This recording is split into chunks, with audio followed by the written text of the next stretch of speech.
Amém. Saudamos também aqueles que não puderam estar aqui e que estão conosco através da transmissão. Que a bênção do Todo-Poderoso seja também com a sua vida. Gênesis, capítulo 39, versículos 7 a 12. Enquanto você vai procurando aí o texto, lembrando que Deus tem feito grandes coisas no nosso meio e tem dado ao nosso presbitério a bênção das suas federações. Então, como foi anunciado aqui, né, no próximo sábado, a federação estará aqui às 19h30, agradecendo a Deus as bênçãos que Deus tem dado a ela. Então, a igreja está convidada, toda a igreja, para juntos agradecermos a Deus as bênçãos derramadas sobre os homens do nosso presbitério, federação de homens. Então, todos estão convidados. Vamos ler então a palavra do Senhor. Gênesis 39, 7 a 12. Aconteceu depois destas coisas que a mulher de seu senhor pôs os olhos em José e lhe disse: deita-te comigo. Ele, porém, recusou e disse à mulher do seu senhor: tem-me por mordomo o meu senhor e não sabe o que há em casa, pois tudo que tem me passou ele às minhas mãos. Ele não é maior do que eu nesta casa, e nenhuma coisa me vedou senão a ti, porque és sua mulher. Como, pois, cometeria eu tamanha maldade e pecaria contra Deus? Falando ela a José todos os dias, e não lhe dando ele ouvidos para se deitar com ela e estar com ela, sucedeu que certo dia veio ele à casa para atender aos negócios, e ninguém de casa se achava presente. Então ela o pegou pelas vestes e lhe disse: deita-te comigo. Ele, porém, deixando as vestes nas mãos dela, saiu fugindo para fora. Hoje vamos falar sobre o tema José, um jovem temente a Deus. Quero que você fique bem à vontade, pode perguntar, pode participar, pode colaborar, porque quando nós interagimos, aprendemos sempre mais. E o meu desejo é que o Espírito Santo venha ao nosso socorro e nos dê a alegria de sermos edificados com a palavra de Deus. Olha, não adianta você pegar um cãozinho peludo e cortar-lhe os pelos fazendo um modelo de leão. Embora a sua aparência possa ter uma aparência de leão, ele será sempre um cãozinho. Você pode pegar um leão e raspá-lo e tirar toda a sua juba e torná-lo como se fosse um gato e chamá-lo de gato. Ele continuará um leão forte e perigoso como um leão. A natureza é que determina o que se é. Então não pode mudar aquilo que está dentro, que foi criado e formado. As respostas às circunstâncias dependerão da natureza que você tem. O texto lido começa assim: aconteceu depois dessas coisas que a mulher de seu senhor. Ele está falando de quem? Que mulher? Que senhor? Precisamos não entender algumas coisas. Primeiro, que José é filho único naquele momento, neste momento do texto. Ele era filho único de Jacó com Raquel. Jacó havia se casado com duas mulheres, Lia e Raquel. Lia começou a dar à luz, Raquel não. Mas quando ela deu à luz, então tornou-se, além de ser Raquel a mulher que realmente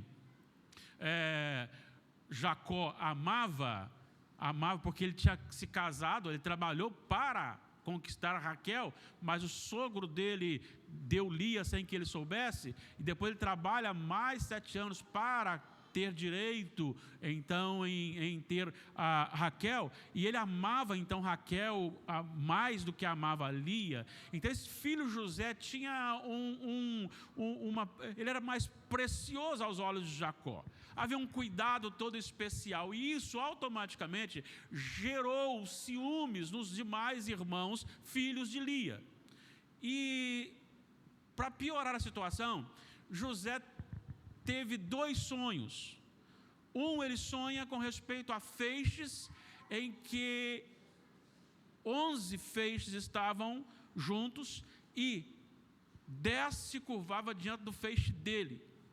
Depois ele contou a outro sonho que ele teve, de o sol, a lua e 11 estrelas, o sol, a lua e 10 estrelas se curvando diante dele. E isso gerou um ciúme muito grande nos irmãos, uma revolta. Ele passou a ser um irmão odiado pelos outros irmãos. Ele tinha 17 anos quando ele pastoreava as ovelhas de seu pai.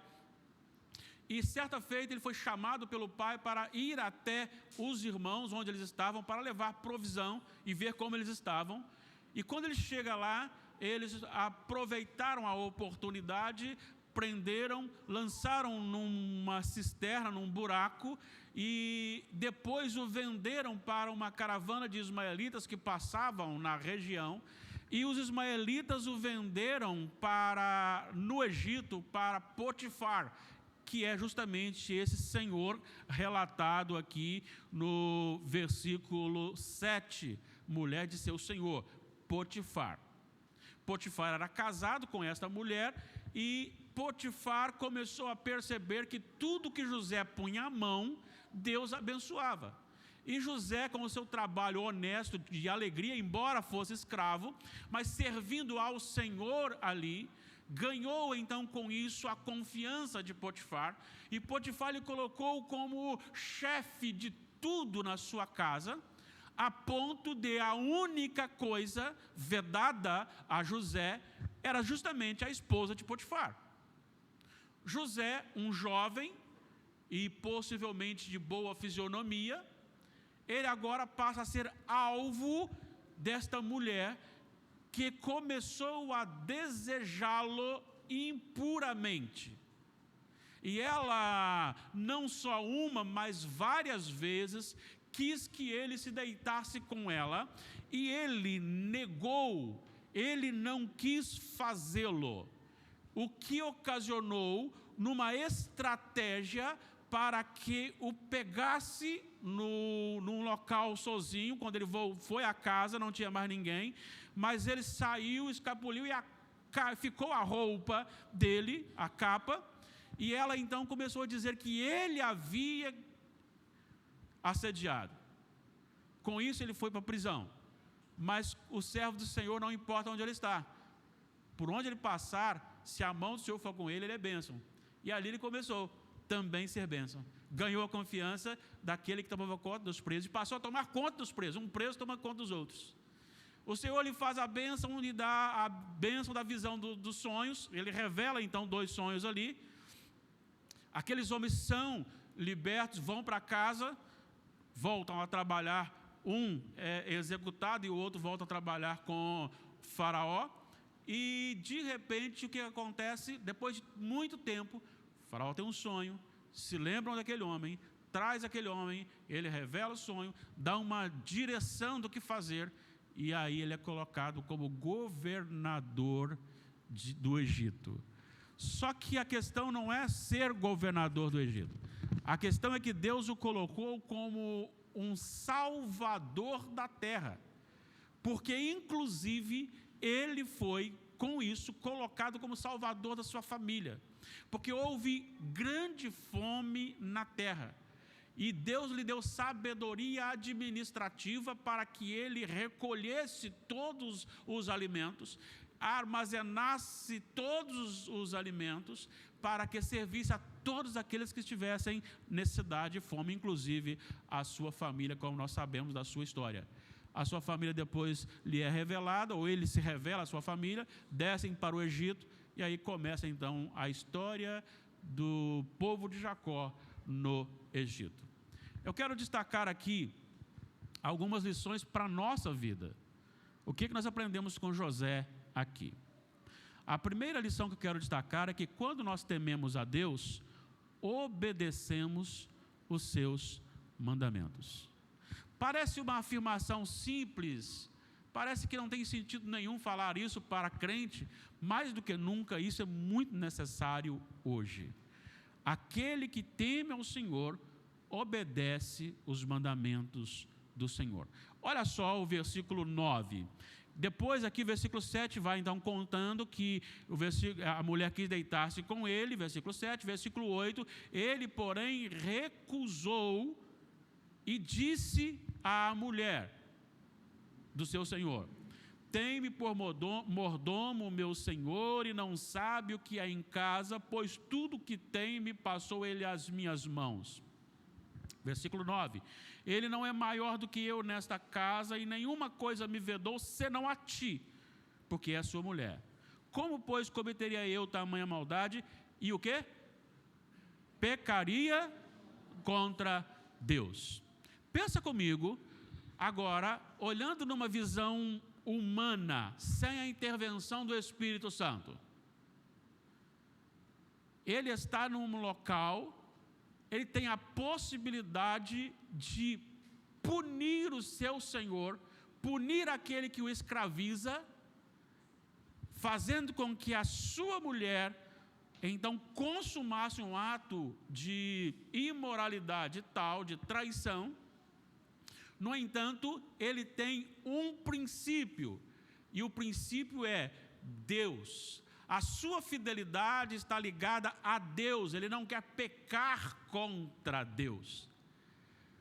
Infelizmente, hoje, muito comum as pessoas dizerem-se religiosas, dizerem-se cristãs, e ao mesmo tempo cometerem deliberadamente pecados. Viverem deliberadamente no pecado, na prática do pecado. Pessoas que não estão se importando mais com o que a Bíblia diz, mas o que a cultura apontou. Houve há pouco tempo uma discussão sobre roupa na igreja, uma roupa sensual na igreja, e eu disse, não, a questão não é roupa sensual na igreja, é a sensualidade, é pecado em todo e qualquer lugar para o povo de Deus. Mas nós estamos vivendo um período em que a igreja, ela está pegando a Bíblia, e esse ponto me interessa, este aqui vamos esquecer, porque isso aqui é o passado, não dá mais para viver sobre isso. Não dá mais para viver sobre isso. Este ponto aqui podemos continuar, mas esse aqui não. Existem alguns líderes aí, até com a audácia de dizer que precisamos alterar alguns versículos para que não prejudiquemos aquele que quer viver na prática, em algumas práticas que a Bíblia condena. Porque a igreja atual, ela quer viver de acordo com aquilo, na forma deste mundo, experimentando dos prazeres deste mundo, e esta palavra tem que se adequar ao seu estilo de vida. Ele era um jovem, só que entre ele e aquela mulher que possivelmente era uma bela mulher, entre os dois estava Deus. Estava Deus. E ele diz, eu não posso pecar contra Deus. Vamos aqui, por gentileza, o que Jesus fala sobre essa questão de vida com ele. João 14, versículo 15, depois o versículo 21. João 14, 15. Olha o que Jesus diz. É interessante porque ouço muito pessoas dizendo o seguinte, principalmente naquela passagem relacionada à mulher adúltera, mas ele não condenou. Não, ele não condenou a mulher ali naquele momento, mas condenou a ação dela. Ele disse, vai, não peques mais. A ação dela foi condenada. Agora aqui também, a gente fala muito sobre a questão de amor, amor, amor. E olha o que Jesus disse, João 14, 15. Se me amais, o quê? Só que eu preciso que você fale mais forte, para ficar bem gravado. Vamos falar assim, olha aqui. Se me amais, guardareis os meus mandamentos. Já deu para gravar? Deu, né? Então agora não olhe para a tela, nem é para a Bíblia. Vamos lá? Se me amais, guardareis os meus mandamentos. João 14:15. Não sou eu que estou dizendo, não é João que disse, não são os apóstolos que dizem, é o próprio Jesus que disse. Se me amais, guardareis os meus mandamentos. Olha só o versículo 21, como está escrito: aquele que tem os meus mandamentos e os guarda, esse é o que me ama. E aquele que me ama será amado por meu Pai, e eu também o amarei e me manifestarei a ele. É interessante porque há uma ligação entre obediência e revelação de Jesus. Há uma ligação entre o amor, porque Deus nos amou, mas eu amo o Senhor, e aquele que ama o Senhor ama o seu amor. Deu para entender? Não, eu vou explicar de novo. Aquele que ama o Senhor, porque Deus o amou primeiro. João já disse isso na epístola. Mas quando Jesus está dizendo aqui, ele vai dizer, vou ler de novo, versículo 21, a segunda parte. E aquele que me ama será o quê? Amado por meu Pai. Tá, mas para eu amar, ele tem que me amar primeiro, certo? Ok. O que significa isso? Significa que Deus ama quando você obedece os seus mandamentos.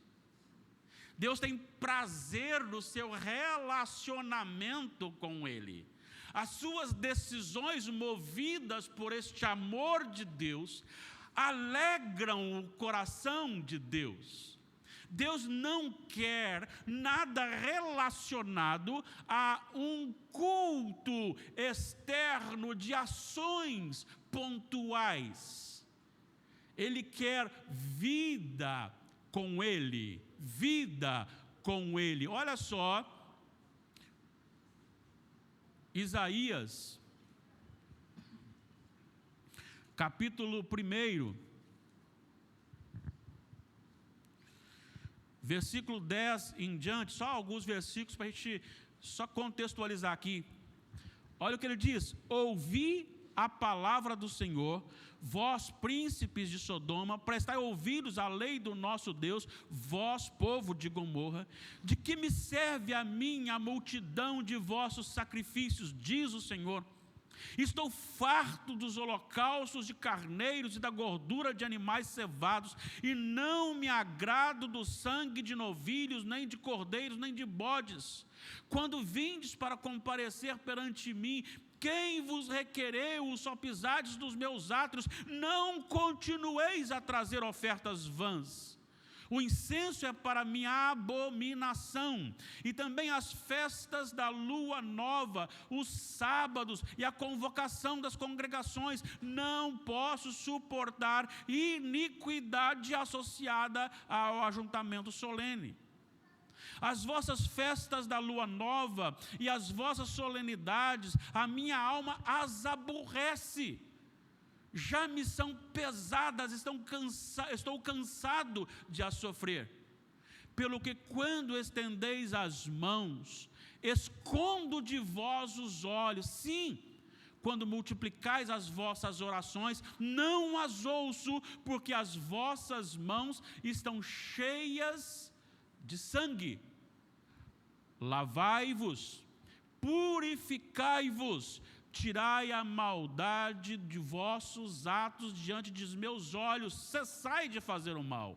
Aprendei a fazer o bem, atendei à justiça, repreendei ao opressor, defendei o direito do órfão, pleiteai a causa das viúvas. Deus não quer ações, atos isolados. Ele quer compromisso, e é num momento desse, quando você está sozinho numa casa, que a outra pessoa então vem e lhe oferece algo contrário à vontade de Deus. Só estão vocês dois ali, e você diz: eu não vou pecar contra o meu Deus. É isso que Ele quer. para que depois você venha aqui domingo e levante a mão e louve ao Senhor, exalte ao Senhor, agrade-se do Senhor. Ele quer vida. Então aquele que teme ao Senhor, ele ama o Senhor, ele obedece o Senhor. Aquele que ama o Senhor, aquele que teme o Senhor, ele sofre quando ele peca. Quer ver uma coisa? Mateus 26, 75. Mateus 26, 75.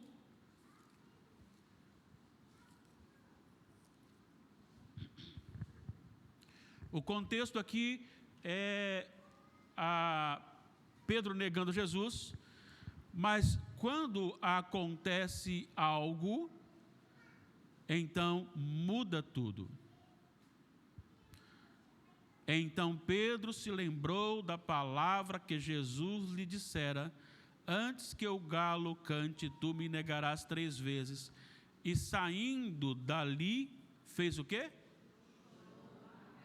Chorou amargamente.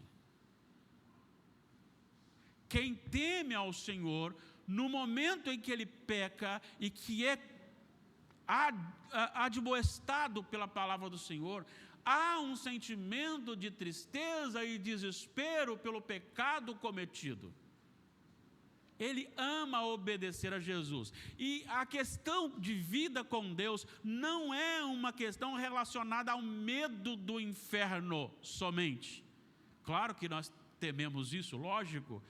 Se eu pudesse, eu faria com que todas as pessoas se convertessem a Jesus, porque a cada ação pecaminosa de um ser humano, que Deus não ministra sobre ele o juízo, é um combustível a mais para o fogo eterno no dia do juízo. Nenhum ato pecaminoso será esquecido na hora da punição eterna.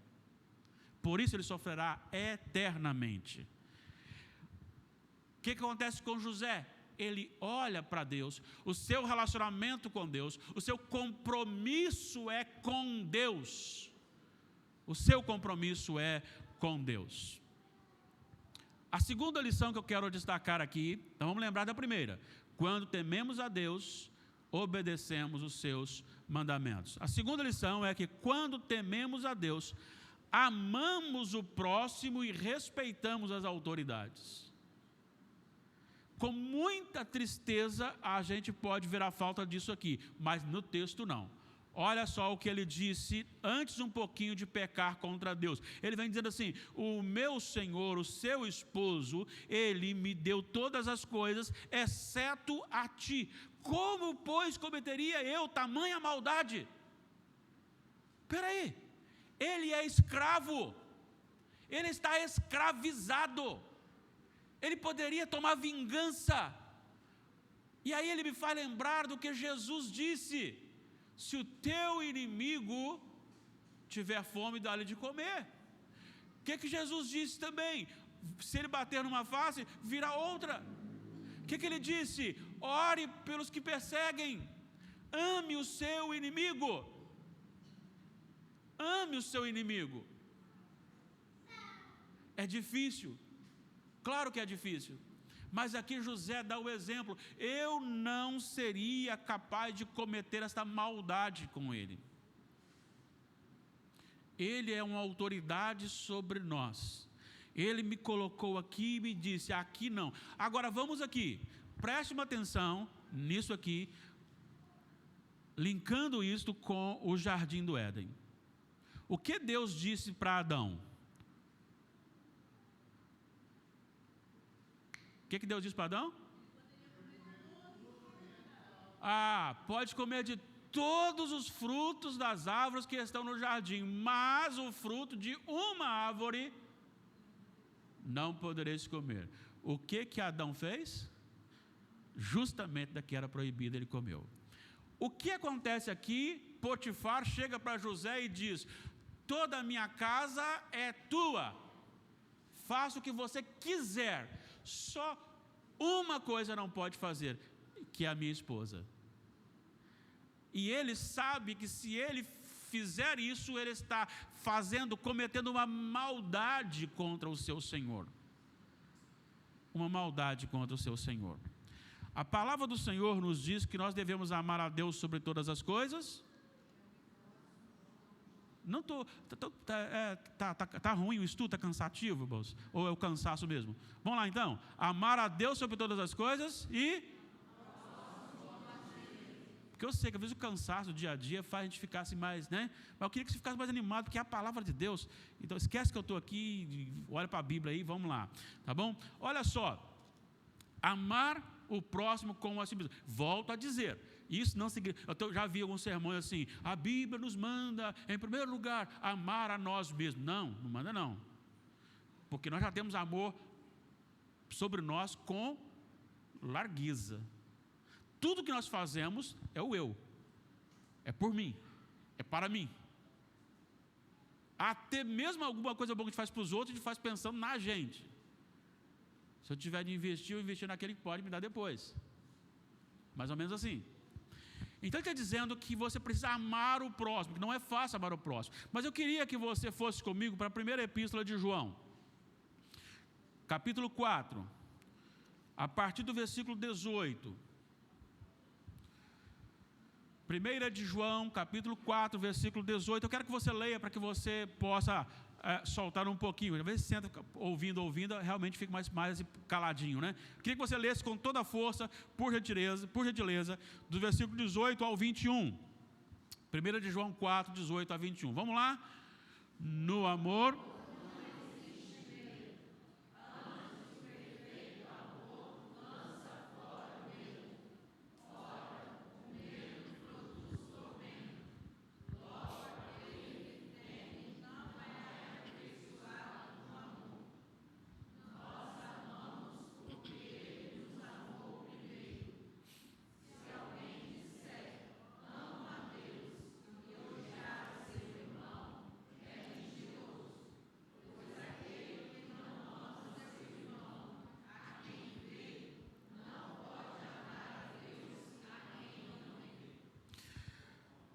Vamos lá?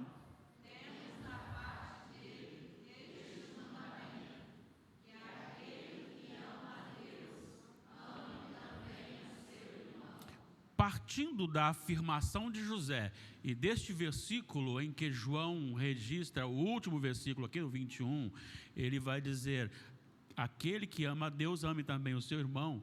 Então vamos parar aqui. Então, se José amava a Deus a ponto de não pecar contra ele, num pecado que era uma tentação muito grande por ser ele muito jovem, então automaticamente ele tem que amar o próximo, amar o seu irmão. E ele então ministra amor ao seu Senhor. Por isso ele diz, não vou pecar contra ele. O amor ao próximo, ele está ligado justamente ao amor a Deus. Primeiro é o amor de Deus para conosco. E aí fica mais fácil quando nós entendemos este amor de Deus para conosco, para amar as outras pessoas. Se você olhar em Romanos capítulo 3, versículo 10, 11, 12, 13, 14, até o versículo... acho que 19, até o 20, você verá que não há um justo sequer. Porque a partir de Adão, todos nasceram pecadores. A natureza está corrompida. No Salmo 51, quem se lembra no versículo 5, o que Davi diz? Eu nasci e em pecado me concebeu minha mãe. Então a questão não é eu aprendo a pecar, eu sei pecar, eu só ainda não sei fazer, mas eu já está ali guardado. É só começar a agir, já começa a pecar, certo? E mesmo assim Deus me amou. João 3,16, como é que diz mesmo? Porque Deus...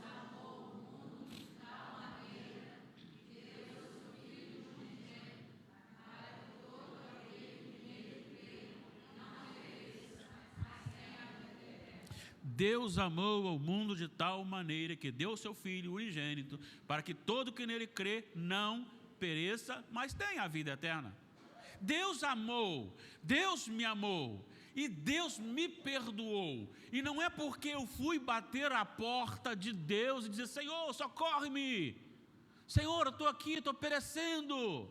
Não, Ele tomou a iniciativa, Ele desceu do céu na pessoa do Filho e veio à terra.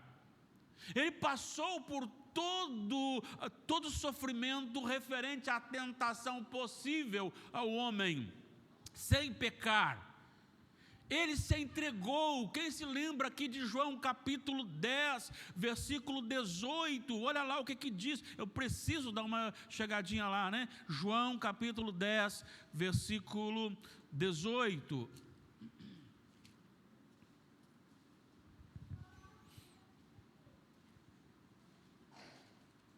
Ele falando a respeito da sua vida, ele vai dizer, por isso, o versículo 17, por isso o Pai me ama, porque eu dou a minha vida para a reassumir. Ninguém a tira de mim, pelo contrário, eu espontaneamente a dou.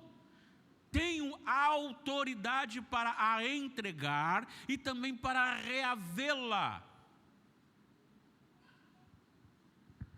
Olha só o que diz Gálatas.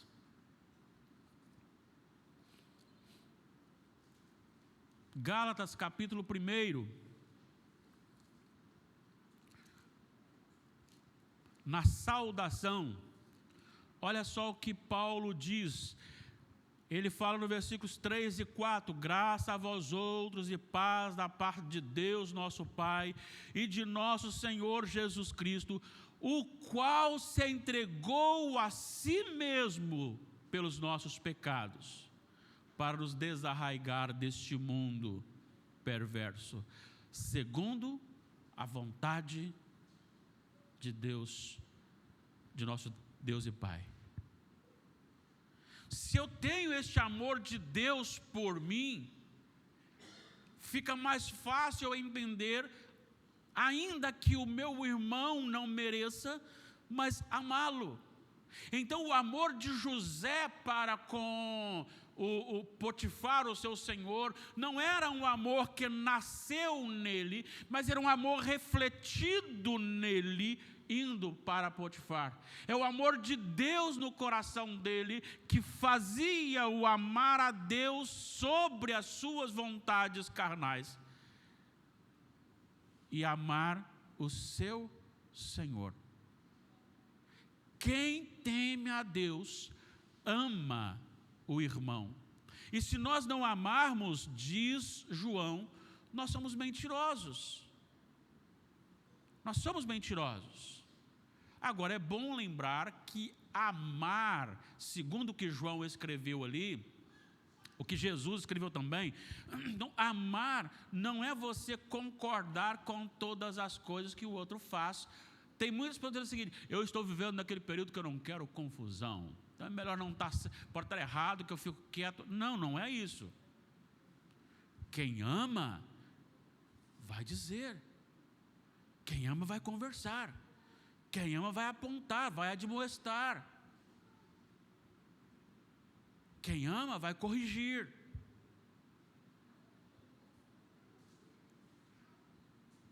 Está lembrado que o autor aos Hebreus capítulo 12 disse sobre o amor de Deus para com os seus filhos? Aquele que não recebe advertência, admoestação e correção, não é filho. Porque Deus corrige o filho a que ama. Então precisamos entender o que é amor. Amor é esta condução para o caminho correto, com correções.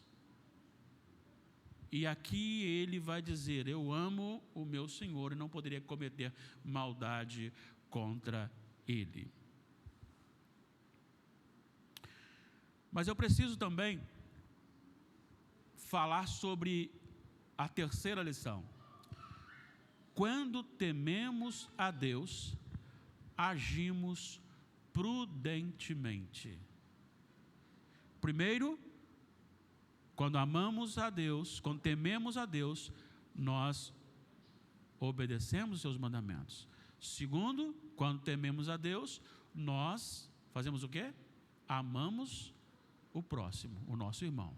Terceiro, quando tememos a Deus, nós agimos com prudência ou prudentemente. Olha só, a ação daquela mulher não foi uma ação assim, uma investida. A mulher do seu senhor pôs os olhos em José e disse: deita-te comigo. Ele recusou e falou tudo isso. Olha o versículo 10. Falando ela a José todos os dias. Imagine só um jovem com todo vigor, com toda a saúde, longe da sua família. O seu pai e a sua mãe não estavam ali para dizer: meu filho, lê a Bíblia. Ó, meu filho, vai ler a Bíblia. Você foi à escola dominical hoje, meu filho? Ó, vai para a escola dominical. Meu filho, cuidado com essa internet. Ó, meu filho, tema ao Senhor, vai orar. Ó, estou orando por você. Meu filho, os pais não estavam ali. Ele estava numa cultura diferente. Ele poderia olhar e dizer assim: que Deus é esse do meu pai que me trouxe para cá? E ali, naquele lugar, quando ele é pressionado por aquela mulher, e ela está todos os dias, diz o texto que, e não lhe dando ouvidos, para, ele foi lá para atender os negócios, e ninguém dos de casa achava presente, então ela o pegou. Versículo 12. Ela o pegou pelas vestes e disse: deita-te comigo. Ele, porém, deixando as vestes nas mãos delas, fez o quê? Não, essa palavra tem que ser forte. Saiu fugindo. Saiu fugindo. Agora, preste atenção comigo nessa questão.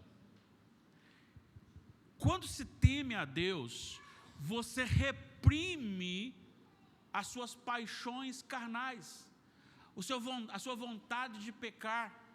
Você foge da possibilidade de pecar. Você corre, você dá a volta. Olha só o que aconteceu na história registrada na Bíblia sobre um homem. E nós estamos estudando, fizemos um pequeno estudo e vamos voltar no próximo domingo. Mas Jó, capítulo 1, o autor, para contextualizar, diz assim: havia um homem na terra de Uz, cujo nome era Jó, homem íntegro e reto, temente a Deus e que se desviava do mal. Versículo 8. Perguntou ainda o Senhor a Satanás: observaste meu servo Jó? Agora já não é o autor contextualizando, agora é o próprio Deus falando sobre Jó. Porque ninguém há na terra semelhante a ele, homem íntegro e reto, temente a Deus e que? Agora capítulo 2, versículo 3, novamente o Senhor está falando sobre Jó. Perguntou o Senhor a Satanás: observaste meu servo Jó, porque ninguém há na terra semelhante a ele, homem íntegro e reto, temente a Deus e que? Se desvia do mal. Presta atenção, essa palavra me chama a atenção. Primeiro o autor faz um resumo e diz: íntegro, reto, temente a Deus, que se desvia do mal. Depois o Senhor, ele aumenta, ele amplia, e ele diz: porque ninguém há na terra semelhante a ele, homem íntegro, reto, temente a Deus e que se desvia do mal. Depois, quando ele vai falar pela segunda vez a Satanás, ele amplia ainda mais e diz: observaste meu servo Jó, porque ninguém há na terra semelhante a ele, homem íntegro e reto, temente a Deus, que se desvia do mal. Ele conserva a sua integridade, embora me incitaste contra ele para consumir sem causa. Mas eu quero destacar: desviava do mal, ele se desvia do mal. Não existe santarrões, Não existem pessoas habilitadas para dizer, eu posso ir que eu não caio, não. Não brinque com o pecado, não flerte com o pecado. Nós somos fracos e podemos cair. Jó sabia disso, por isso ele se desviava. Por isso José fugiu. Ele foi por uma obrigação, ele era escravo, ele tinha que estar lá. Mas quando o negócio fica mais apertado, ele foge. Foge. Porque a natureza terrena talvez seja uma das mais difíceis, ou um dos mais difíceis inimigos do homem. Lembra de Efésios, eu cito sempre, Efésios 2, 3, éramos por natureza filhos da ira. Mas agora olha só o que o apóstolo Paulo fala para Timóteo, nessa mesma linha, e aí sim, está muito ligado à palavra de José, porque Timóteo também era um jovem, 2 Timóteo 2, 22,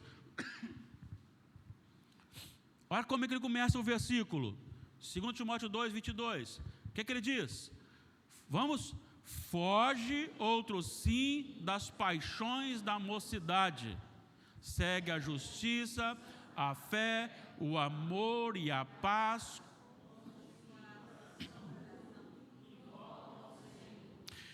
Foge outro sim das paixões da mocidade. Por que Paulo está dizendo isso para Timóteo? Ele não está falando para resistir às paixões da mocidade.